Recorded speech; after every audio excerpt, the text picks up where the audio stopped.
यदि मौर्यन साम्राज्य को आपको ठीक से पढ़ना है, चंद्रगुप्त को ठीक से पढ़ना है, अशोका को ठीक से पढ़ना है आपको, तो आपको मगध महाजनपद का जो विस्तार है आपको वो सही से पढ़ना ही पड़ेगा, उसको समझना ही पड़ेगा, अदरवाइज आपको क्लियर पिक्चर समझ में नहीं आएगी। इतिहास में जब हम बात करते हैं कि इतिहास में कहानियां हैं, ठीक है, लेकिन हर कहानी इतिहास नहीं है।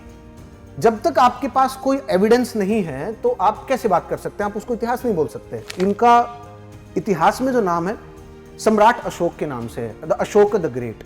क्यों बोलते हैं इनको, महान क्यों बोलते हैं? नमस्कार, दृष्टि यूपीपीसीएस में आप सभी का स्वागत है। साथियों, विजयपथ की सीरीज में आज का जो सेशन रहेगा वो मौर्यन साम्राज्य से संबंधित रहेगा। आज के सेशन में हम मौर्यन से संबंधित चर्चा करेंगे, उसी के साथ साथ हम ये भी चर्चा करेंगे कि मौर्यन जो साम्राज्य था उसका उदय कैसे हुआ, ऐसी कौन कौन सी परिस्थितियां रही कि जो मगध महाजनपद थी उसका विस्तार हुआ, और मगध महाजनपद का जो सत्ता का जो केंद्र था, जैसे जो आज का जो बिहार है, पाटलिपुत्र पटना वाला जो क्षेत्र है, यहीं से ही एक महाजनपद का उदय हुआ जिसका नाम था मगध महाजनपद।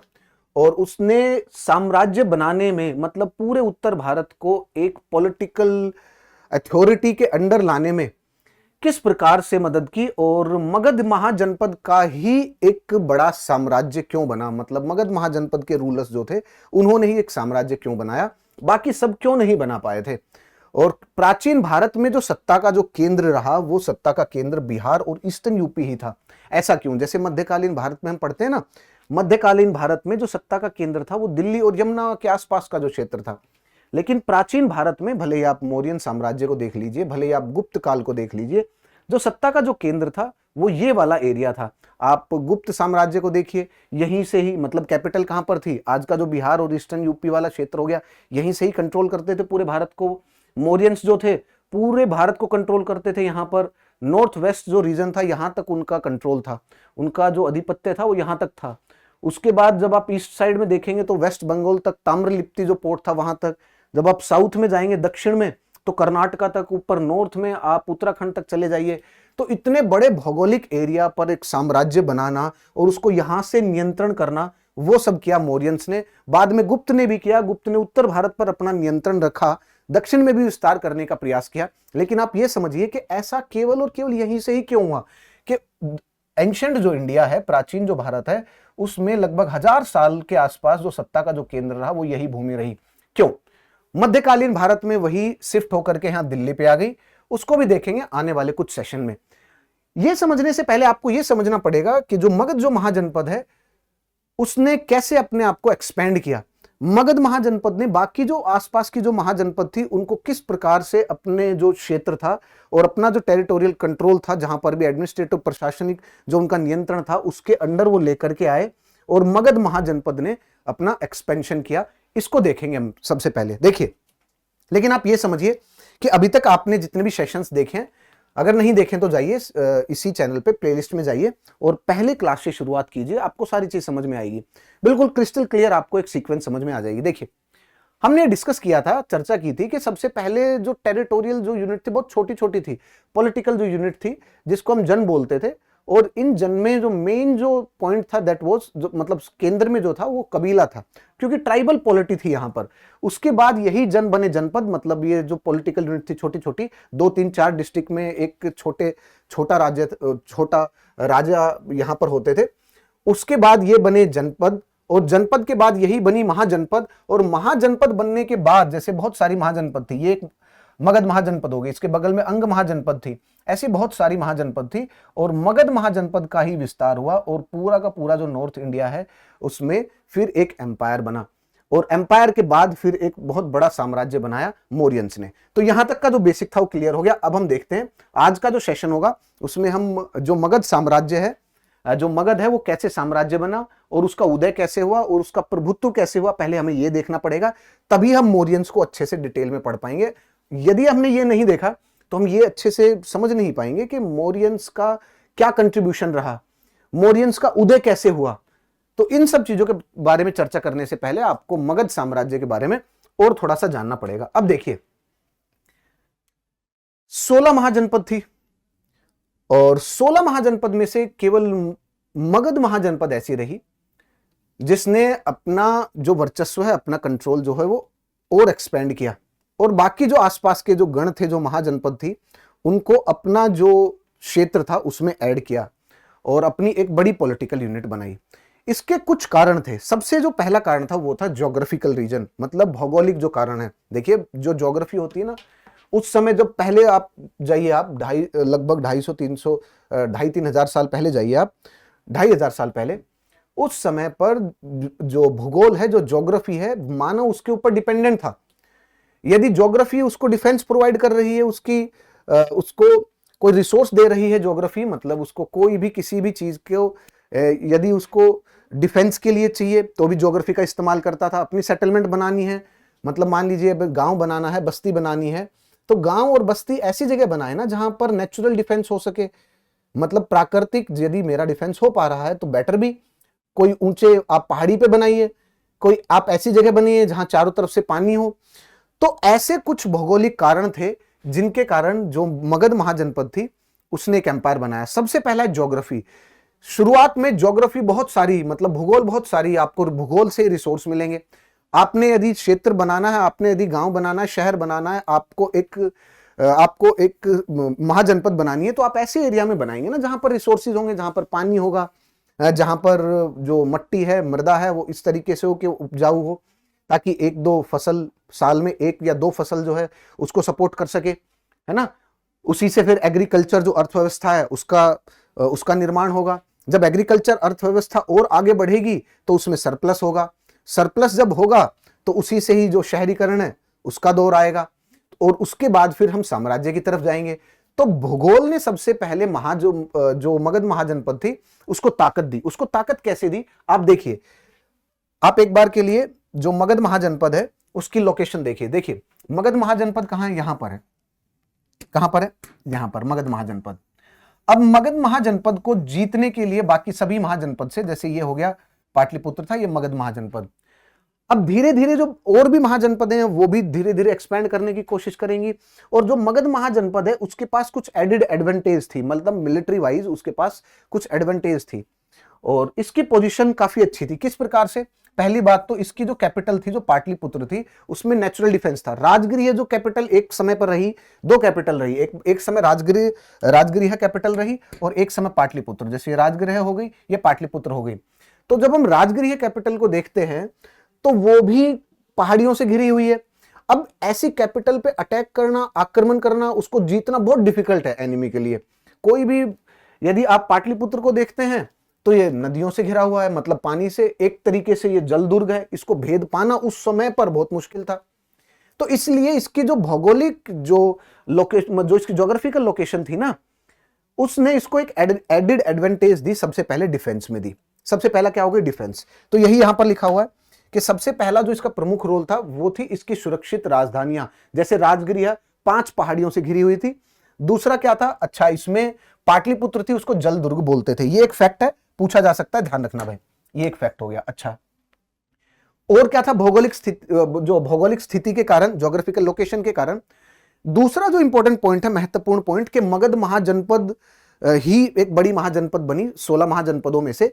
एक और ये था कि ये जो एरिया है ये है गंगा के जलोढ़ मैदान, और गंगा के जलोढ़ मैदान है तो इसलिए उपजाऊ भी है। और ये जो जलोढ़ मिट्टी है ये काफी अलग अलग फसलें, अलग अलग, क्योंकि हमारे पास मौसम भी है, सर्दी भी है, गर्मी भी है, बसंत ऋतु भी है, तो अलग अलग ऋतुएं भी है। मिट्टी भी उपजाऊ है, पानी भी है, यहाँ पर नदियों का पानी भी है, भूजल भी है। तो इसीलिए जो कृषि और जो खेती बाड़ी का जो उत्पाद होता था वो काफी अच्छा था। तो उपजाऊ जो गंगा के जो मैदान थे उसके कारण कृषि में भारी अधिशेष उत्पन्न हुआ, मतलब सरप्लस उत्पन्न हुआ। और जब सरप्लस उत्पन्न हुआ तो पाटलिपुत्र शहर बना, राजगीर बना, और मगध महाजनपद थी उसके पास पैसे थे। और जो राजा थे, राजा ने फिर कर प्रणाली अपनी बनाई, और राजा का प्रशासन, और राजा ने अपनी जो सेना थी उसके ऊपर इन्वेस्ट करना शुरू किया, उसमें पैसे लगाने शुरू किए। भाई आज के दिन यदि आप किसी भी देश को देखें तो 2 देशों के बीच में यदि संघर्ष होता तो पैसे सबसे बड़ी चीज है, क्योंकि बिना पैसों के आप कोई भी युद्ध लड़ नहीं सकते। बिना पैसों के आप ज्यादा समय तक सर्वाइव भी नहीं कर सकते। मान लीजिए कि किसी 2 देश में युद्ध हो रहा है और एक के पास जो बफर है, मतलब 2 साल तक खींच सकता है, एक कंट्री केवल 2-3 महीने तक खींच सकता है, तो ज्यादा एडेड एडवांटेज ऐसे कंट्री को होगा जिसकी आर्थिक कंडीशन जो बहुत अच्छी है, जिसकी अर्थव्यवस्था बहुत अच्छी है, जो ऐसे जो शॉक्स हैं उनको जो ऐसे जो वो आएंगे, शौक आएंगे अर्थव्यवस्था के ऊपर, क्योंकि जब भी युद्ध होगा ना, तो युद्ध ऐसा नहीं है केवल सेना लड़ती है, युद्ध जनता भी लड़ती है। जनता का ही तो पैसा सेना में जाएगा, और फिर उसके बाद आपको देश भी चलाना है, तो अर्थव्यवस्था का मजबूत होना ज्यादा जरूरी है, युद्ध से पहले भी और युद्ध के दौरान भी। तो मगध की जो अर्थव्यवस्था थी, जो एग्रीकल्चर, जो कृषि था, जो खेती बाड़ी थी, उसमें सरप्लस था, और ये जो अधिशेष था उसने मगध जो महाजनपद है उसकी अर्थव्यवस्था को मजबूती दी। अर्थव्यवस्था से उसके मगध महाजनपद के जो एडमिनिस्ट्रेटिव, जो प्रशासन जो था, उसके ऊपर भी राजा का कंट्रोल आया, नियंत्रण आया, जो धीरे धीरे हम रूलर्स के बारे में पढ़ेंगे। उसके बाद उनका जो डिफेंस जो था, स्टैंडिंग जो आर्मी थी, उनको रेगुलर सैलरी देने लगे, और ये पूरा का पूरा एक स्ट्रक्चर बनना शुरू हो गया प्रशासन का, और उसी के साथ साथ डिफेंस का। और ये सब कारण हुआ किसके, ये सब चीजें हुई किसके कारण? ये सब हुई उपजाऊ गंगा, जो उपजाऊ गंगा का जो मैदान था उसके कारण। ठीक है, उसके बाद और देखते हैं, ये हमने भौगोलिक स्थिति देख ली, उसके बाद हम देखते हैं आर्थिक कारण। देखिए आपको युद्ध लड़ने के लिए आज के दिन इक्विपमेंट्स की जरूरत पड़ेगी ना, आपको टैंक की आवश्यकता पड़ेगी, फाइटर जेट की आवश्यकता पड़ेगी। अब 250 साल पहले ऐसी ये सब चीजें थी नहीं थी।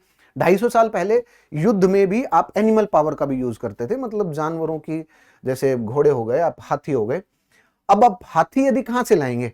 हाथी लाने के लिए जो मगध महाजनपद थी उसके पास सबसे अच्छी चीज थी कि उसी के जस्ट पास ही, जैसे छोटा नागपुर प्लेटो हो गया, आज के दिन भी वहां पर एलिफेंट कॉरिडोर्स है, जैसे कि नॉर्थ ईस्ट के जंगल हो गए, वहां से हाथी लेकर के आगे, जिनको आप डिफेंस में यूज कर सकते हैं, जिनको आप जब युद्ध होगा उसको यूज कर सकते हैं आप उस समय। और उस समय बोलते थे कि ये बैटल टैंक थे, उस समय के बैटल टैंक थे। एक पॉइंट ये हो गया। दूसरा एक और पॉइंट है कि जो छोटा नागपुर जो पठार है वो लोहे की खदानों के लिए बड़ा आज के दिन भी प्रसिद्ध है। तो उस समय यदि आपको लड़ाई करनी है तो आपके पास जो भी है हथियार है वो किसके फॉर्म में है? तीरों के फॉर्म में। भाला, आपके पास तीर है, भाला है, इन सब का ही प्रयोग करते थे आप। तो इन सब के लिए जो हथियार बनाने के लिए जो लोहा आएगा वो छोटा नागपुर का जो पठार है वहां से आप आसानी से उठा सकते हैं। मगध महाजनपद की बात कर रहे हैं हम। तो मगध महाजनपद को जो मजबूत कृषि जो उपकरण थे उनकी भी उपलब्धि कराई, ये खगाने थी छोटा नागपुर प्लेटो की, और उसी के साथ साथ घातक हथियार भी वहीं से मिले। यदि आप लोकेशन देखें छोटा नागपुर प्लेटो की, तो छोटा नागपुर प्लेटो की भी लोकेशन ये यहाँ इसके आसपास है। छोटा नागपुर प्लेटो की लोकेशन भी वहीं से ही वो इन सब चीजों को, ये सब चीजें उनके पास उपलब्ध होती थी। उसी के साथ व्यापार करने के लिए जो नदी का जो मार्ग था वो भी इनके पास आसान था, वो भी अवेलेबल था।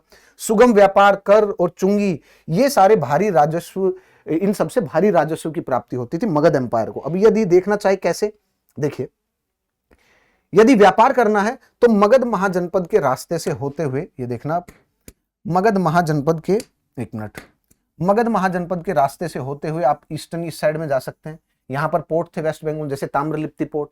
तो व्यापार करना आसान है। जब व्यापार अच्छा होगा तो अर्थव्यवस्था आगे बढ़ेगी, अर्थव्यवस्था आगे बढ़ेगी तो सरकार को कर मिलेगा, सरकार मजबूत होगी, प्रशासन मजबूत होगा, और आर्मी भी मजबूत होगी। Again the same point. तो इसीलिए ये भी एक पॉइंट था। अब आगे चलते थोड़ा सा और देखते हैं। देखिए यहां तक डन हो गया, 3-4 पॉइंट। अब देखते हैं, किसी का भी उदय जब होता है, जैसे साम्राज्य का उदय होता है, तो उसमें हम कारण ढूंढने का प्रयास करते हैं। तो उसमें कारण एक नहीं होता, बहुत सारे कारण होते हैं। और बहुत सारे कारणों में एक कारण यह भी है कि वहां के जो राजा थे वो बड़े महत्वाकांक्षी थे। जैसे कि जो लगातार जो वंश हुए थे उनमें जो राजा थे वो बड़े महत्वाकांक्षी राजा थे, जिनको साम्राज्य बनाना था कि इस महाजनपद से हम अपना भौगोलिक विस्तार करेंगे और आसपास के जो महाजनपद है और जो गण है उनको अपने क्षेत्र में ऐड करेंगे। और ऐसे से महत्वाकांक्षी राजा थे जिन्होंने इस पे पूरे अता जीवन काम किया। बिंबिसार, अजातशत्रु, बहुत सारे थे। उन सभी के बारे में हम लोग चर्चा करेंगे। और ये क्या था? सैन्य और शासक। देखिए बिंबिसार, अजातशत्रु जैसे कूटनीतिक जो शासक थे, उनके कारण भी मगध महाजनपद का विस्तार हुआ। और युद्ध में हाथियों का जो प्रथम और विशाल जो उपयोग था वो मगध महाजनपद ने ही किया था। तो ये सारे कारण थे जिसके कारण मगध जो था, मगध महाजनपद, वो एक साम्राज्य बना। और मगध महाजनपद का जब एक्सपैंड हुआ और उसका एक्सपेंशन हुआ, उसी ने ही नींव रखी मौर्यन साम्राज्य के लिए। यदि मौर्यन साम्राज्य को आपको ठीक से पढ़ना है, चंद्रगुप्त को ठीक से पढ़ना है, अशोका को ठीक से पढ़ना है आपको, तो आपको मगध महाजनपद का जो विस्तार है आपको वो सही से पढ़ना ही पड़ेगा, उसको समझना ही पड़ेगा। अदरवाइज आपको क्लियर पिक्चर समझ में नहीं आएगी। चलिए थोड़ा सा और आगे चलते हैं और चीजों को थोड़ा सा बारीक से देखते हैं। ये जो पॉइंट था ये बड़ा महत्वपूर्ण है, बिंबिसार, क्योंकि पेपर में, एग्जाम में, यूपीपीसीएस में भी क्वेश्चन आ जाते हैं यहाँ से कि ऐसे कौन कौन से शासक थे, उनका कौन कौन सा वंश था, तो उन सबसे संबंधित और टाइमलाइन वाइज क्वेश्चन अरेंज होके आ सकते हैं। देखिए ये पीडीएफ आपको मिल जाएगी, कुछ लिखने की आवश्यकता नहीं है भाई। देखिए मगध के जो प्रमुख राजवंश थे उसकी जो समय रेखा थी उसके बारे में चर्चा करते हैं। सबसे पहले जब हम देखते हैं कि मगध महाजनपद में ऐसी कौन कौन सी डायनेस्टीज थी, कौन कौन से उनके कौन कौन से जो शासक थे, ऐसे जो प्रमुख थे, तो सबसे पहले आता है हर्यंक वंश। ये लगभग इसका यदि हम टाइमलाइन देखें, समय रेखा, तो 544 544 बीसीई से 413 बीसीई तक ये इसकी टाइमलाइन थी और ये था हर्यंक राजवंश। हर्यंक राजवंश में, एक मिनट, ये था हर्यंक राजवंश। और हर्यंक राजवंश में जो शासक रहे, सबसे पहला था उनका नाम बिंबिसार, बड़े महत्वाकांक्षी थे। उसके बाद थे अजातशत्रु, ये और भी महत्वाकांक्षी थे। इन्होंने तो अपने जो फादर थे बिंबिसार, उन्हीं को ही मार दिया। इनके साथ अजातशत्रु और उनके जो जैसे गौतम बुद्ध के ही करीबी थे देवदत्त, इनमें बड़ी क्लोज कुछ समय के लिए इनमें संबंध रहा, रिलेशन रहा।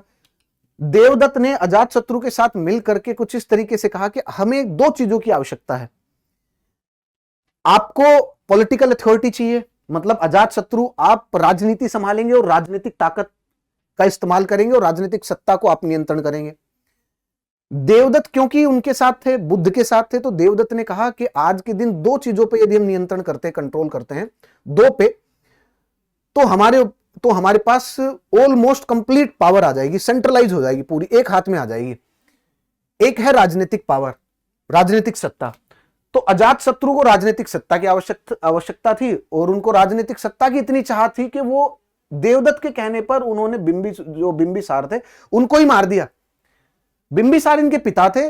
बिंबिसार को अटेम्प्ट टू मर्डर के लिए उन्होंने पकड़ भी लिया था बिंबिसार ने। तो बिंबिसार ने अजातशत्रु से कहा कि मारने की क्या आवश्यकता थी इतनी छोटी चीज के लिए, कि आपको पितृ हत्या का दोष लगेगा, क्यों मारने की आवश्यकता, आपको एम्पायर चाहिए था, आपको शासन चाहिए, ठीक है ये रख लीजिए, लेकिन बता देते आप। उसके बावजूद भी अजातशत्रु ने अपने पिता को भूख से तड़पा करके बाद में मार दिया। ठीक है, बाद में अजातशत्रु को गिल्ट भी हुआ। अजातशत्रु ने, क्योंकि अजातशत्रु और देवदत्त इन दोनों ने आपस में दोस्ती बनाई थी और ये कहा था कि मैं पॉलिटिकल पावर लेकर के आऊंगा और दूसरी जो सत्ता का केंद्र है, ये बौद्ध जो संघ है, और उससे धार्मिक कंट्रोल आएगा। तो इन दोनों चीजों पे जिनने कंट्रोल कर लिया उसके पास पूरी की पूरी सत्ता आ गई। और दूसरे जो पक्ष थे इस चीज पे कंट्रोल करने के लिए वो थे देवदत्त। उन्होंने कहा कि मैं गौतम बुद्ध को मारने के बाद पूरे संघ और संघ की जितनी भी पावर है और पूरा धार्मिक कंट्रोल कर लूंगा, आपने राजनीतिक कंट्रोल कर लिया, हम दोनों मिल जाएंगे और पूरा का पूरा जो उत्तर भारत है उसमें एक बड़ा साम्राज्य बन जाएगा। लेकिन उसके बाद जब अजातशत्रु ने देवदत्त के कहने पे गौतम बुद्ध को मारने के लिए कुछ लोग भेजे, ट्रेंड प्रोफेशनल्स, सो कॉल्ड उस समय के जो प्रोफेशनल्स भेजे, वो मार नहीं पाए। गौतम बुद्ध को देखते ही उन्होंने बुद्धम शरणम गच्छामि कर दिया, वहीं पे त्याग दी सारी चीजें। और उसके बाद फिर देवदत्त की जो पोल थी, ये जो षड्यंत्र था, ये भी खुला और अजातशत्रु ने भी बाद में मना कर दिया। इनको बाद में गिल्ट भी फील हुआ, बाद में ये माफी मांगने भी गए उनसे और उन्होंने ये भी कहा कि मुझे बड़ा गिल्ट है इस बात का कि मैंने मेरे पिता को मारा है। गौतम बुद्ध ने इनको क्षमा भी किया। तो ये कहानी थी अजातशत्रु की और अजातशत्रु बहुत ज्यादा महत्वाकांक्षी था। ये कहानी मैंने क्यों बताई, ये बताने के लिए कि अजातशत्रु की पॉलिटिकल जो एम्बिशन थे, जो महत्वाकांक्षाएं थी, वो एम्पायर बनाने की वो और सत्ता हासिल करने की वो कितनी ज्यादा थी कि उन्होंने अपने पिता बिंबिसार को ही मार दिया। अब देखिए बिंबिसार का जो मेन रोल था वो क्या था, इन्होंने मगध साम्राज्य का वास्तविक जो स्थापना थी वो की इन्होंने, और जो अंग महाजनपद थी मगध महाजनपद के पास ही उसको जीता और कौशल व वैशाली में वैवाहिक संबंध बनाए। इन्होंने दो मेन इनके वो थे नीतियां थी। सबसे पहला कि जिस भी महाजनपद को जीता जाए तो जीत लेते हैं, यदि किसी महाजनपद को प्यार से जीता जाए तो दुश्मन बनाने की क्या आवश्यकता है, तो वैवाहिक संबंध बना करके उस महाजनपद को अपने महाजनपद में ऐड करने का प्रयास किया। तो ये दो मेन इनके वो थे, दो मेन इनकी टैक्टिक्स थी। अजातशत्रु ये by hook and by crook, मतलब पिता की हत्या की। उसके बाद वज्जी और कौशल को भी पराजित करने के लिए ये थे गण, और ये थे गण मतलब गण राज्य थे, जैसे वज्जी था और एक और था गण राज्य। तो कौशल और वज्जी को इन अजातशत्रु ने पराजित किया और जो ये गण थे ना, गण के साथ तो इनका बहुत लंबे समय तक संघर्ष रहा। इन्होंने काफी कोशिश की, बड़े फ्रस्ट्रेट भी रहे क्योंकि गण हार ही नहीं रहे थे। गौतम बुद्ध के पास भी अपने एक उनके जो बहुत क्लोज थे वो भेजे कि पूछ के आओ कि इनको हराएं कैसे। तब उन्होंने बहुत सारी चीजें बताई और गौतम बुद्ध ने कहा कि आप गणों को तब तक नहीं हरा सकते जब तक कि एक साथ है, जब तक के बैठ करके डिसीजन ले रहे हैं कलेक्टिवली। जिस दिन ये बैठ करके डिसीजन लेना बंद कर दे, समझ ले आप इनको हरा सकते हो। जिस दिन जो गण है, मतलब जैसे जो वज्जी हैं, ये अपने बड़ों का सम्मान करना बंद कर दे, समझ लेना आप उनको उस समय हरा सकते हो। जिस दिन ये गण है ये अपने बड़ों का आदर करना बंद कर दें, औरतों का सम्मान करना बंद कर दे, जिस दिन ये पढ़ना लिखना बंद कर दें, जिस दिन ये किसी भी समस्या का समाधान बैठ करके आपसी सहमत से सुलझाना बंद कर दें, रेगुलर असेंबलीज, जैसे महीने में मान लीजिए 2 बार बैठना है असेंबलियों को, और 2 बार जितने गांव के और समाज के जो बड़े लोगों बैठ करके चर्चा करें, यदि ये नहीं करते हैं तो समझ लेना कि उस समय पर आप हरा सकते हो उनको, अदरवाइज उससे पहले आप हरा नहीं सकते। तो ये थी अजातशत्रु की कहानी सारी। उसके बाद आए उदयन, जिन्होंने गंगा और सोन नदी के जो संगम पर पाटलिपुत्र जो शहर था उसकी स्थापना की, नई राजधानी बनाई। राजगीर भी किसी समय रही, और उदयन से संबंधित ये पॉइंट याद रखिएगा आप, ठीक है। चलिए आगे चलते हैं। देखिए उसके बाद जो अगला था मगध वंश में जो एक और प्रमुख था, मगध के प्रमुख राजवंश की समय रेखा भाग 2 में देखिए सबसे पहला है इसमें शिशुनाग वंश, और इसकी जो टाइमलाइन थी वो लगभग 413 से 345 बीसीई तक रही थी। और इसमें सबसे जो पहले थे वो थे शिशुनाग, सबसे पहले थे शिशुनाग और दूसरे थे काल अशोक से संबंधित एक महत्वपूर्ण पॉइंट ये याद रखना कि द्वितीय बौद्ध जो मतलब सेकंड जो बुद्धिस्ट जो काउंसिल थी इन्हीं के दौरान थी, और इन्हीं के दौरान वो हेल्ड हुई थी, और वैशाली में थी उसकी लोकेशन। ये पॉइंट महत्वपूर्ण याद रखना इनसे संबंधित, ठीक है।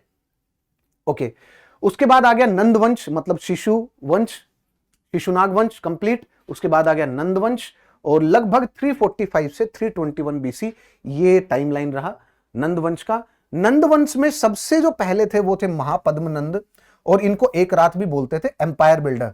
और भारत का पहला जो गैर क्षेत्रीय जो शासक, गैर क्षत्रिय जो शासक थे वो यही थे, और इन्होंने कलिंग पर भी विजय पाई थी। ये एक मेन पॉइंट है, याद रखना, एक रात ये पूछा गया पहले भी, ये एक पॉइंट रहा। उसके बाद फाइनल जो थे वो थे धनानंद, और धनानंद को हटाने के बाद ही मौर्यंस आए, और मौर्यंस में चंद्रगुप्त मौर्य ने कौटिल्य के साथ मिलकर के, अच्छा ये एक मुद्रा राक्षसा में लिखा हुआ है, और ये मुद्रा राक्षसा गुप्त वंश के दौरान लिखी गई थी। और एक और बुक है हेमचंद्र की परशिष्ट पर्वम ऑफ द हेमचंद्र, उसमें भी लिखा, वो 12वीं सदी में लिखी गई थी। और इसके बारे में चर्चा है कि चाणक्य ने, जैसे मुद्रा राक्षसा में, कि जो धनानंद के जो वो थे प्राइम मिनिस्टर, उनकी जो स्टैंप थी उसको चुराने के बाद उन्होंने किस प्रकार से जो धनानंद थे उनको हटाया, क्योंकि चाणक्य किसी समय पर धनानंद के पास गए और धनानंद को बताया कि आपके जो नॉर्थ वेस्ट साइड में, अफगानिस्तान पाकिस्तान साइड में, इसमें बाहरी जो आक्रमण है वो बढ़ गया है, और उस साइड से अलेक्जेंडर और इन सब का ध्यान जो इंडिया की तरफ है, तो आप ध्यान दीजिए इस साइड में। तो जब वो गए धनानंद के पास, तो धनानंद जो थे वो क्रूर थे, वो लालची थे, और वो सत्ता को अपने हाथ में ही रखते थे। उन्होंने जो चंद्रगुप्त मौर्य, उन्होंने जो चाणक्य ने जो उनको सलाह दी थी कि, तो उसको ठुकरा दिया, और उसको ठुकराने के बाद उन्होंने उनका अपमान किया। चाणक्य ने जाते वक्त कहा कि मैं शिक्षक हूं, और जो शिक्षक की गोद होती है उसी में ही कंस्ट्रक्शन और डिस्ट्रक्शन ऑफ द एम्पायर, वही खेलता उसी में ही, निर्माण और जो ध्वंस है किसी भी साम्राज्य का या किसी का भी, वो उसी की गोद में ही खेलता है। ये उन्होंने बोल करके, और फिर वो वहां से चले गए। रास्ते में जाते वक्त, क्योंकि वो तक्षशिला में थे, तो रास्ते से जब वो जा रहे थे तो उनको चंद्रगुप्त मिले, एक बच्चा था 16-17 साल की उम्र का ही। उन्होंने देखा कि वो एक जो खेल खेल रहे हैं उसमें चंद्रगुप्त मौर्य उस राजा का अभिनय कर रहे हैं, और तब उन्होंने उस बच्चे के अंदर वो प्रतिभा देखी कि इस बच्चे के अंदर जो महत्वाकांक्षा है एक राजा बनने की, वो बहुत ज्यादा है, चाह जो है वो बहुत ज्यादा है, और ये बच्चा ये शायद ये कर सकता है। तो उस बच्चे ने भी जब अपनी ये बात चाणक्य ने जब उनसे पूछी, तो चाणक्य को भी उन्होंने जब ये बात बताई, तो फाइनली चाणक्य उनको उनकी माँ के पास लेके गए, और उनकी माँ से कहा कि इस बच्चे को मैं अपने पास रखता हूँ, ट्रेन करूंगा, और एक दिन ये बच्चा पूरे भारत को संभालेगा। और फिर बाद में जा करके वही बने चंद्रगुप्त मौर्य, जब उन्होंने महापद्म नंद को हटा दिया और नंद वंश था उसको हटा करके मौर्यन जो साम्राज्य थी उसकी शुरुआत की। अब देखिए मौर्य वंश लगभग 321 बीसीई और 185 बीसी ये इसकी समय रेखा है। और अभी तक आप तीन वो देख चुके हैं, तीन डायनेस्टीज, क्योंकि भाग 1 भाग 2 और भाग 1 भाग 2 भाग 3 इसी प्रकार से डायनेस्टी वाइज है। इन जो मौर्यन वंश है उसमें सबसे पहले जो थे वो थे चंद्रगुप्त मौर्य, अभी जिनके बारे में चर्चा की। चंद्रगुप्त मौर्य ने प्रथम अखिल भारतीय जो साम्राज्य था उसकी स्थापना की। अच्छा, चंद्रगुप्त मौर्य से संबंधित भी बहुत सारे पॉइंट है, क्योंकि जब चंद्रगुप्त मौर्य आया था जो उत्तर भारत है, तो उत्तर भारत में इन्होंने अपना कंट्रोल किया, वर्चस्व किया। और उन्होंने जो नॉर्थ वेस्ट पे जो यूनानी और जो उधर से अलेक्जेंडर द ग्रेट का जो आक्रमण था, ठीक है, अभी इस टाइम तक अलेक्जेंडर द ग्रेट वापस निकल भी चुके थे, रास्ते में जाकर के उनका देहांत भी हो चुका था। और उनके जो सैनिक जो थे उन्होंने एक साम्राज्य बनाया, मतलब जैसे सेल्यूकस निकेटर ने ये जो आज का जो पर्शिया का जो रीजन है, आज का जो ईरान का कुछ अफगानिस्तान का जो क्षेत्र है, यहाँ पर सेल्यूकस जो निकेटर थे जो अलेक्जेंडर की आर्मी में थे, उन्होंने यहाँ पर अपना एक वो बनाया, साम्राज्य बनाया। अच्छा, उनके ही एक उन्होंने अपना एक वो भी भेजा, जैसे आज के दिन हम एम्बेसडर बोलते हैं, दूत, वो भी थे मौर्यंस के उसी में कोर्ट में। मेगास्थनीज, उनकी एक बुक भी है मेगास्थनीज इंडिका, जिसमें पाटलिपुत्र के बारे में भी जिक्र है, चर्चा की गई है, जिसमें यह भी चर्चा की गई है कि मौर्यंस जो थे, मौर्यंस सम्राट जो थे वो किस तरीके से अपनी उसके बॉडीगार्ड का सिस्टम क्या था, किस तरीके से अपनी सेफ्टी का ध्यान रखते थे, रात में वो उनकी सेफ्टी के लिए किस तरीके से जो बॉडीगार्ड थे वो उनकी साइकिल चेंज होती थी, 2 दिन से ज्यादा एक रूम में नहीं सोते थे। पाटलिपुत्र में जब ये निकलते थे तो किस प्रकार से बैंड बाजा उसके बारात के साथ निकलते थे, पूरे पॉम्प एंड शोज के साथ। तो ये सारी की सारी चीजें मेंशन है इंडिका में, मेगास्थनीज इंडिका में। पाटलिपुत्र के एडमिनिस्ट्रेशन के बारे में भी मेंशन है ये सारी चीजें। और one of the important source जो कि आपने इतिहास को उठाया कहां से, मौर्यन जो साम्राज्य उसके इतिहास को उठाया कहां से, तो उसमें सबसे एक इंपॉर्टेंट चीज होती है कि आप सोर्स बताइए। तो सोर्स में मेगास्थनीज जो इंडिका है, जो बुक है, वो एक इंपॉर्टेंट सोर्स है। उसके साथ साथ अशोका के जो शिलालेख अभिलेख ये सारी चीजें हैं, ये भी सोर्स है। अच्छा, उसके बाद आर्कियोलॉजिकल रिमेन्स भी है, जो पुरातात्विक जो साक्ष्य हैं उसमें, जैसे कुमराहार में जो रिमेन्स हैं। अच्छा, उसके साथ साथ पिल्लर और रॉक एडिक्ट वो भी हैं अभी के आज के दिन। तो इन सब चीजों को बोलते हैं कि आपने हिस्ट्री को कहां से कंस्ट्रक्ट किया है, हिस्ट्री को आपने कहां से लिखना शुरू किया है। क्योंकि देखिए ये पॉइंट भी आपको समझना होगा कि इतिहास में जब हम बात करते हैं कि इतिहास में कहानियां हैं, ठीक है, लेकिन हर कहानी इतिहास नहीं है। जब तक आपके पास कोई एविडेंस नहीं है तो आप कैसे बात कर सकते हैं, आप उसको इतिहास नहीं बोल सकते। तो जब भी हम किसी के वो उसका इतिहास पढ़ने का प्रयास करते हैं तो हम एविडेंसेस की चर्चा जरूर करते हैं कि उसके पीछे, उस इतिहास के पीछे एविडेंसेस क्या हैं। तो मौर्यन साम्राज्य से संबंधित जो एविडेंसेस हैं वो आपको देखने पड़ेंगे। देखिए पहले ये देख लेते हैं, फिर हम एविडेंसेस भी देख लेते हैं कि देख लेंगे कि मौर्यन साम्राज्य का इतिहास उठाया कहां से था। देखिए, चंद्रगुप्त मौर्य आए, मौर्यन वंश लगभग उसकी टाइमलाइन ये थी। और जो चंद्रगुप्त मौर्य जो थे उन्होंने सबसे पहले प्रथम अखिल भारतीय साम्राज्य था वो बनाया, सबसे पहला पॉइंट। दूसरा, जो बिंदुसार थे, अच्छा, इनसे संबंधित एक वैसे मीम भी है, दोस्तों का दोस्त और दुश्मनों का दुश्मन बिंदुसार।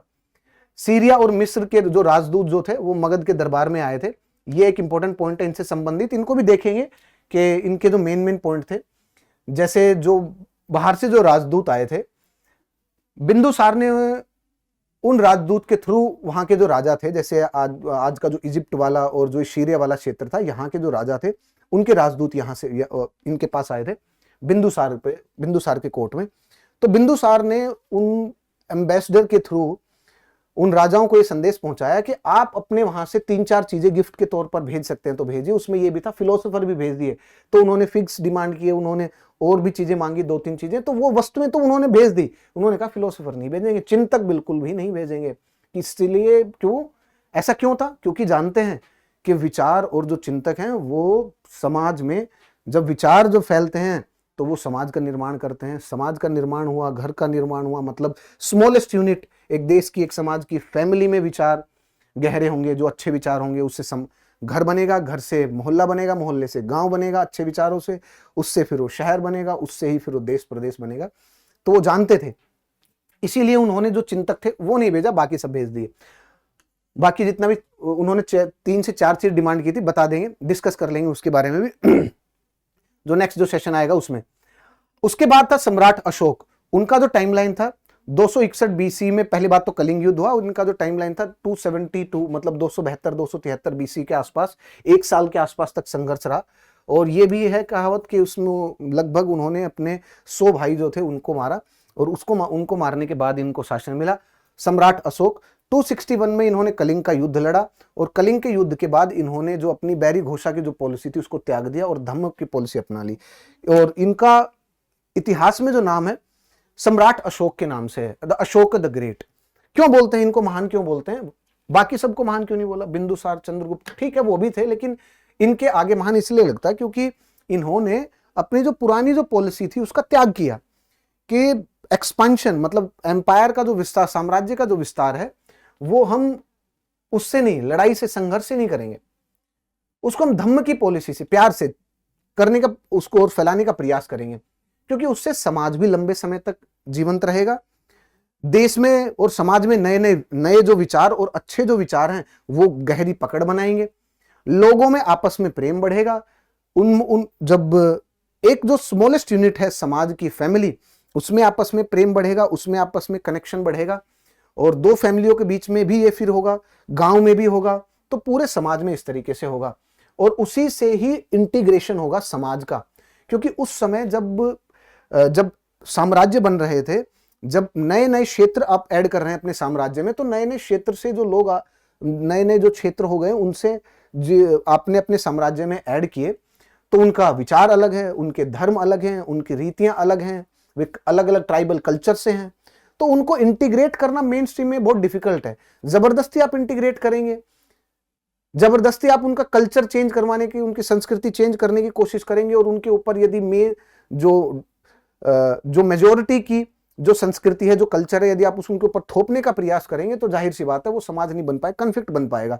कुछ समय तक आप उनको दबाव में रख सकते हैं, लेकिन उसके बाद जैसे ही वो दबाव हटेगा तो चीजें फिर से बिखरना शुरू हो जाएंगी। तो ये था सम्राट अशोका का मेन पॉइंट, और इसके बारे में तो हम नेक्स्ट सेशन में चर्चा करेंगे विस्तार से कि क्या क्या इनकी धम्म की पॉलिसी थी, इनके जो अभिलेख थे, शिलालेख थे, उनमें क्या क्या कहां पर लिखा हुआ है, जो पहला जो है रोक एडिक्ट उसमें क्या लिखा हुआ है, धम्म महामात्रा कौन थे, उन्होंने जानवरों के बारे में क्या कहा, उन्होंने लोगों को एथिकल और मोरल स्टैंडर्ड अपने बढ़ाने के लिए क्या कहा, उन्होंने ये क्यों कहा कि आप अपने जो परिजन है और जो अपने बड़े हैं उनका सम्मान कीजिए, आप जानवरों को भी कंपैशन और करुणा से देखिए, ऐसा नहीं कि आप कोई भी यज्ञ करने के लिए आप बलि जानवरों की कर दे रहे हैं, बलि चढ़ा दे रहे हैं। तो इन सबसे संबंधित जो उनके जो मेन जो रोक एडिक्ट्स जो थे उनके बारे में हम लोग चर्चा करेंगे। काफी टाइम लगेगा इसमें, तकरीबन आधा पौन घंटा अशोक के बारे में ही चर्चा करेंगे।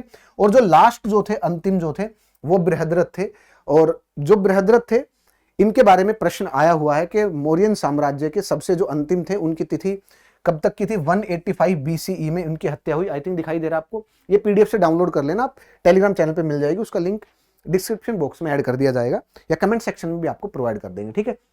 तो आखिरी जो थे वो बृहद्रथ, उनके बारे में याद रखना, ये पूछा गया है और किसी स्टेट पीसेस में आया था, हो सकता है कि ये फैक्ट आपसे पूछ लिया जाएगा। और यहां पर जो मेन फैक्ट है वो लिखे हुए हैं। अब हम थोड़ा सा आगे चलते हैं, देखिएगा निष्कर्ष मौर्य साम्राज्य की नींव और मगध के विस्तार में। यदि आप निष्कर्ष देखते हैं तो मेन जो निष्कर्ष है आपके यूपी पीसीएस और उसके लिए भी, आप भले ही कोई से भी एग्जाम की तैयारी करें, मेंस से संबंधित जो निष्कर्ष है वो यही है कि मौर्य के लिए जो प्रशस्त जो मार्ग है, सबसे पहला क्या है कि नदियों की देखिए सॉरी नंदों की जो नौकरशाही थी और कर प्रणाली वो मौर्यंस ने उठा ली। उसी के बाद से जो विशाल जो सेना थी उनकी वो मिल गई उनको, जो नंद वंश की थी विशाल सेना, लगभग 2 लाख के आसपास जो पैदल जो सैनिक थे, 60,000 के आसपास घुड़सवार वो मिल गए। और उससे उन्होंने, चंद्रगुप्त ने और चाणक्य ने एक अजय ढांचा बनाया और एक साम्राज्य की स्थापना की। उसकी जो फाउंडेशन और नींव थी वो नंद से ही उठाई थी। इसीलिए हमने ये पूरा का पूरा पहले महाजनपद, मगध महाजनपद के बारे में पढ़ा भाई, इस चीज को समझने के लिए।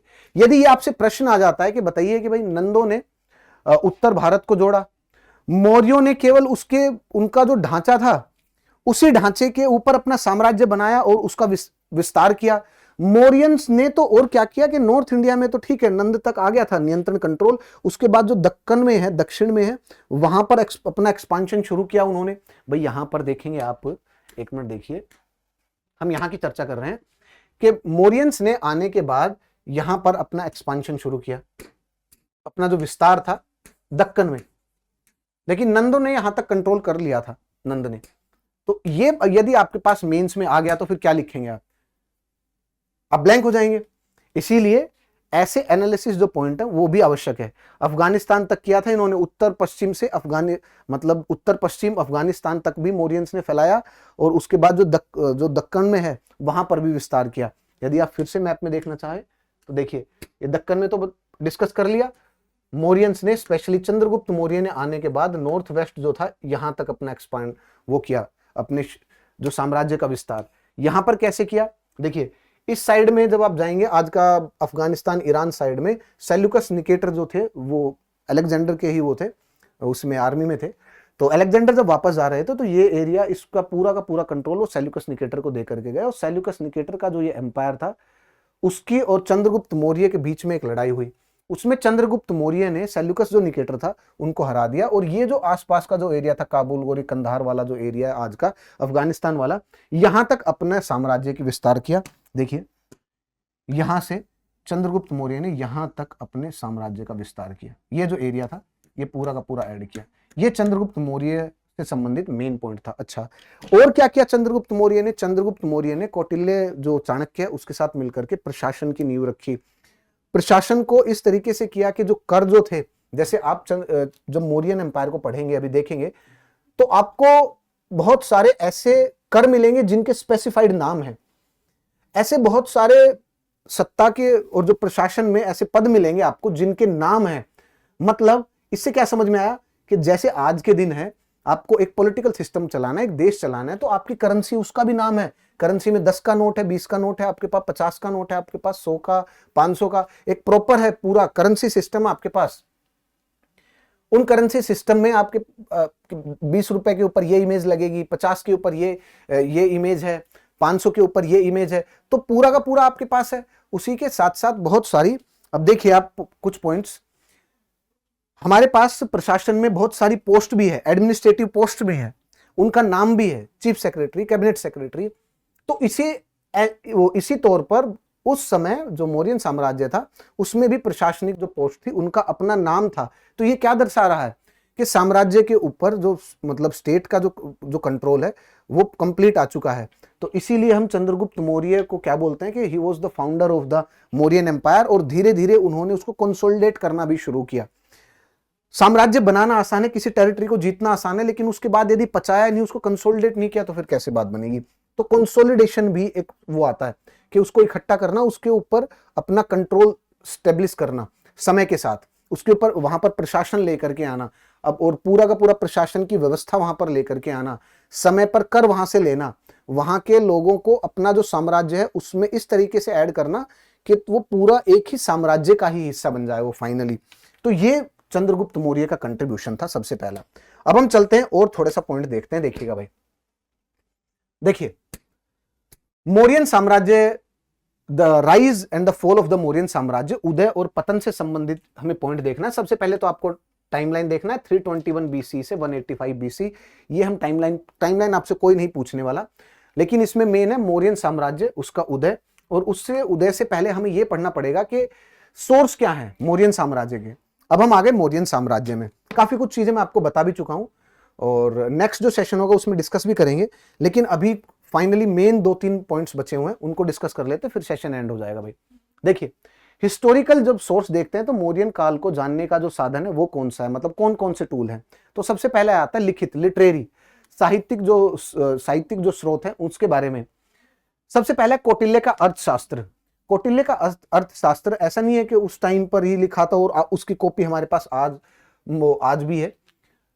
इसके कुछ 100-125 साल पहले, आई थिंक मैं नाम भूल रहा हूं उनका, इसमें वो अपनी लाइब्रेरी में जब पढ़ रहे थे तब उनको ये बुक मिली थी, कौटिल्य अर्थशास्त्र। और इसमें उस समय के बारे में वर्णन है, उस समय के अर्थव्यवस्था के बारे में वर्णन है, स्लेव सिस्टम के बारे में भी वर्णन है, बहुत सारी चीजों के बारे में वर्णन है। राजा का किस प्रकार से दायित्व होना चाहिए, राजा को अपनी प्रजा को कैसे देखना चाहिए, प्रजा का राजा के लिए क्या दायित्व है, तो ये सारी की सारी चीजें कौटिल्य अर्थशास्त्र में लिखी हुई है। तो कौटिल्य का जो अर्थशास्त्र है वहां से भी हम एक सोर्स एज अ मौर्यन साम्राज्य का इतिहास लिखने का एज एन ऐतिहासिक साहित्यिक जो सोर्स है और लिटरेरी जो सोर्स है उसको मानते हैं, वहां से उठाते हैं चीजें। दूसरा क्या है? दूसरा है मेगास्थनीज इंडिका।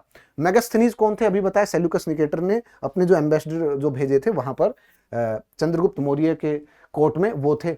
और उसी के साथ साथ श्रीलंका के जो बुद्धिस्ट जो टेक्स्ट है, जैसे महावंशा, दीपवंशा, उसमें भी सोर्स है। उसमें सोर्स कैसे है? जैसे अशोक जब बने थे सम्राट, तो अशोक ने अपने अपनी जो आई थिंक उनकी लड़की थी और उनको भेजा था यहाँ पर श्रीलंका में। उनका मैं नाम भूल रहा हूँ एक्चुअली, अभी डिस्कस कर लेंगे, वो आ जाएगा नेक्स्ट सेशन में, आप लोगों को बता दिया जाएगा कि उनका नाम क्या था। उनको भेजा था कि आप जाइए और श्रीलंका में जाकर के बौद्ध जो धर्म है उसका प्रचार कीजिए, उसका प्रसार कीजिए। तो वहां पर जब बौद्ध धर्म स्थापित हुआ तो वहां पर जो बुक लिखी गई दीपवंशा और महावंशा, जो बुद्धिस्ट टेक्स्ट है, श्रीलंका के जो बुद्धिस्ट जो टेक्स्ट हैं कि वो बुद्धिज्म के बारे में क्या समझते हैं, गौतम बुद्ध के बारे में उसमें मेंशन है। तो वहां पर भी मौर्यन साम्राज्य से संबंधित, अशोक से संबंधित कुछ राइटिंग्स हैं, तो वहां से भी इतिहास उठाया। उसके बाद और भी है, दिव्य वादना हो गया, अशोक वादना हो गया, पुराणा, इन सब में भी थोड़ी थोड़ी चीजें मेंशन है। उसके साथ हम और आगे चलते हैं। अभी जो लेख है, जो इंस्क्रिप्शन है, अशोक के जो शिलालेख हैं, उन सब से भी हम मौर्यन साम्राज्य का इतिहास उठाते हैं। जैसे मेजर रॉक एडिक्ट हो गया, माइनर रॉक एडिक्ट हो गया, पिलर इंस्क्रिप्शन हो गया, इन सब से भी हम इतिहास को उठाते हैं भाई। उसके साथ साथ आर्कियोलॉजिकल रिमेन। आर्कियोलॉजिकल रिमेन मतलब जैसे कि बुलंदी बाग और कुमरहार, ये दो जगह हैं, और ये दो जगह मौर्यन साम्राज्य से संबंधित पुरातात्विक जो साक्ष्य हैं वो उठाए हैं, और ये भी एज ए मौर्यंस का एक सोर्स है, मौर्यन के इतिहास को ड्राइव करने का। पाटलिपुत्र हो गया, पाटलिपुत्र में भी आज के दिन अवशेष है, जो आज पटना के आसपास का जो एरिया है उसमें मौर्यन साम्राज्य से संबंधित आज भी हमारे पास एविडेंसेज है। और उसी के साथ साथ एक पोट्री है, जैसे कि नदन ब्लैक पॉलिश्ड वेयर जो है, ये जो मृदभांड है, ये मृदभांड उसी समय का है, मतलब जो मौर्यन जो काल था उस समय के इतिहास के बारे में ये बता रहा है। तो आर्कियोलॉजिकल सोर्स भी होते हैं, तो हमारे पास बहुत सारे सोर्स होते हैं जिससे हम इतिहास को ड्राइव करने की चर्चा करते हैं। साथियों, बचा हुआ मौर्यन साम्राज्य से संबंधित जो इतिहास रहेगा वो हम अगले सेशन में डिस्कस करेंगे। आज का जो सेशन था उसमें इतना ही। जो ये पीडीएफ है टेलीग्राम चैनल पे मिल जाएगी, आप वहां से डाउनलोड कर लेना चीजें भाई, और इस पीडीएफ से रिवाइज कर लेना, मोस्ट ऑफ द चीजें इसमें है, और क्वेश्चन प्रैक्टिस कर लेना, प्रीवियस ईयर क्वेश्चन, आपकी बात बन जाएगी। That's all for the session. Thank you very much. जय हिंद, जय भारत, नमस्कार दोस्तों। अब एग्जाम की तैयारी को और बेहतर करने के लिए हमारे चैनल को लाइक, शेयर और सब्सक्राइब करना ना भूलें।